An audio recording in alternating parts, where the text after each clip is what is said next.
Ganito gawin mo sa bituka ng manok.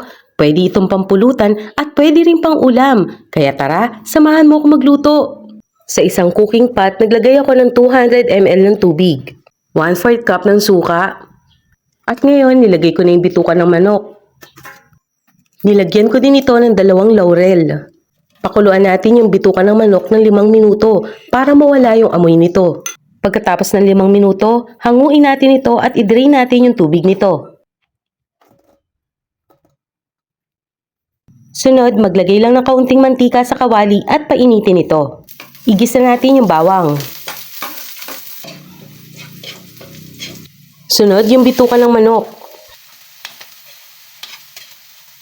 Naglagay ako dito ng kalahating tasa ng toyo, 1/4 cup ng suka, oyster sauce, at paminta. Naglagay din ako dito ng 200 ml ng tubig, 2 laurel, 1 kutsara ng asukal para mabalanse yung flavor nito. Pakuluan natin ito ng 5 minuto at pagkatapos ihiwalay natin yung bituka ng manok doon sa sauce nito. Sa isang kawali, nagisa ako ng bawang. Sunod, nilagay ko yung bituka ng manok. Pinirito ko ito ng 3 minuto.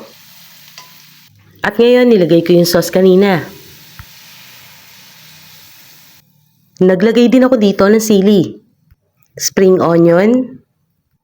Haluin lang natin ito ng 1 minuto at pagkatapos pwede na itong iserve.